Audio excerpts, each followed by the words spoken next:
Hello and welcome. In today's video we're gonna create this little Magnacut stone-washed portable camping knife, maybe, I don't know. It's inspired by a famous knife from Leatherman. I think it's called the Russell. And in the video you're gonna see some pictures of stuff that I used to make it, and already shout out here goes to Marvin from stonewashed, who inspired me to get a new belt grinder, which I used in this video. And amongst other stuff, I'm gonna briefly show how I do the stuff. And hope you enjoy the video. And at the end, we're gonna look at the results in more detail. So let's create this little knife. Let's get our hands dirty. So when you start, of course, you need some material, and I ordered it from the Schanz shop. There you see the link, and it's Magnacut 40mm times 3. And first thing you want to do is to map out the shape that you want to cut before you then go into angle grinding the rough shape out of the steel, which I recommend to do outside because it's noisy and it takes a while, but in the end you don't have to be super exact here, just getting the rough shape with your angle grinder. And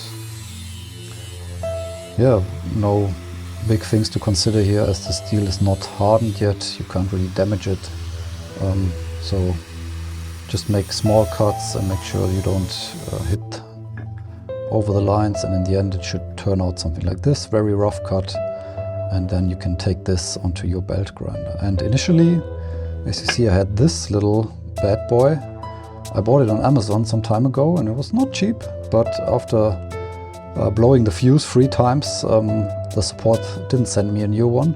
So I bought this one, which I got recommended from Marvin from stonewashed. It's a really nice little guy, and together with the right belts from VSM ceramic belts, you can really get off stuff quite fast. And for doing that, I used a little jig that you're gonna see in a second, which helps you to get the angle right. And I have another video where I use it excessively, so here only the end result. And after it's cut and shaped, you can send it in back to the shop where I ordered it, and they harden and heat treat it for you.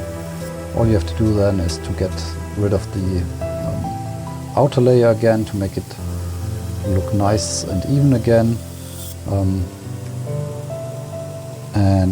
I do that because I do something different in this knife build, where so here you need to be careful with the hardening because it's hardened, and you need to cool it not to lose the heat treatment. And this time I did an acid wash before I applied a stone wash, and the stuff you need is ferric chloride. You can get it on Amazon. Just be careful with it. I use this tube. Always make sure to clean it very nicely before you put it into the acid. Make sure you have enough, just put it in there. And I left it in for about 7 minutes roughly, and then cleaning it off with some window cleaner and some WD-40 to stop the etching process. Just be careful, wear some gloves and don't hurt yourself with the acid. I use this tube from the Home Depot shop or whatever, just to get the stuff in there. And as you're gonna see, I'm gonna reuse the tube, so I'm gonna pour the acid back into the container so you can use it multiple times. And you see it's already taken on this nice color, very matte. And when putting it back, of course, again, be careful not to spill it anywhere. And I mean, if you're doing it more often than me, you're probably can also leave it in this container, but I'm gonna reuse this tube for the stone wash. And that's basically just some gravel from the outside. Putting the knife in, not too much, not too little, just any kind of stone would do, I guess. Putting it in there, and then I built this little jig with the drill. I'm turning it, so initially it was turning it a little bit too fast, so I switched over to the battery powered one and took about, I don't know, again 5 to 10 minutes. And as you can see, it's already having this nice stonewash finish, looking very nicely as I wanted it to be. So next thing was to get the handle material ready. It's G10 in a nice blue color. Yeah, I thought it's a good idea, why not trying it out. So here, grinding off the edges that you, after the glue up, will not reach anymore, so just the corners and the front. And then of course, before gluing it together, make sure that the surfaces that are going to be glued also are grinded, and then just put a dry fit to see if it fits and everything, so it looks nice. Pins short enough, not too long. Then cleaning it off again. Silence remembers. Light returns. And for the epoxy, I just used a 2-part epoxy also from Amazon, so you don't need much. So this was about 4 grams in total, which was sufficiently enough to paste all the handle material and the handle itself before gluing it all together. So here you need to be a little bit fast. So this stuff hardens in about 5 minutes. So put the stuff on it and be quick. Yeah, put it together, and afterwards be ready to clamp it somewhere. So I clamped it in this vault, I think it's called, and then leave it there for, I left it for an hour or so. You can be faster as well, so then checking if everything's glued up very nicely. And yeah, after the glue up, only thing left is to put it to the original shape here. The ceramic belts are having an easy job with the G10 material. Works very nicely. Just make sure you have a good dust collection somewhere.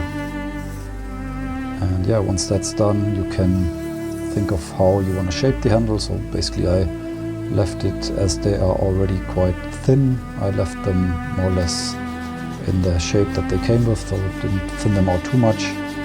The top and all the edges, sand them off.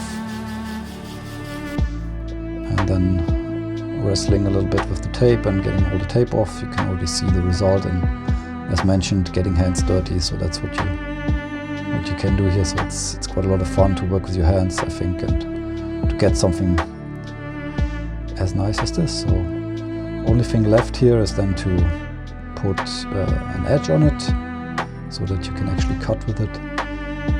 So here I am going to use my Purrmann, but before that I think you can see that it's shiny again, of course, where I grinded off the handle. So I thought, just to take care of that, I used a little bit of the acid again and just put it on there just very carefully and left it again for 2 or 3 minutes just to get rid of that shiny look. And yeah, it's not super exact, but you can repeat it if you need to. So far I think it's good enough, and yeah, it's a handmade thing, so I personally am okay with it. So I'm putting the edge on it again on the Purrmann T4. Yeah, it's a lot of fun. Just take your time, and it takes a little while because the Magnacut is quite hard metal, and then honing off the burr to this really sharp edge in the end. And yeah, as you can see, nice and shiny. And let's see if the cutting test will tell us that it's sufficiently sharp, and I'm very confident that this will be good for cutting any small stuff. I'm gonna use it mainly in the kitchen, but if you're gonna go camping also, you can, it's small enough to take it with you. Yeah, so I liked it a lot. It was a lot of fun, and yeah, as you've seen, you cannot buy all the stuff on Amazon. If you like to, you probably can get it anywhere else. So this video is not sponsored or anything, so no affiliate links. But yeah, if you are inspired to create something your own, feel free to do so. And another shout out goes out to Mike, who allowed me to use his nice music for the soundtrack of today's video. At the end of the video I'm going to show a link where you can listen to on Spotify and YouTube Music or Apple Music. And with that... Okay, so thanks so much for watching. So I think point proven that you can build your own knife with this little belt grinder. And it was a lot of fun, so I suggest you try it if you want to. So far the knife has been holding up very nicely, and it's chopping away very cool, and I love the steel. So make your own, and thanks so much for watching, and maybe see you in the next video. Ciao!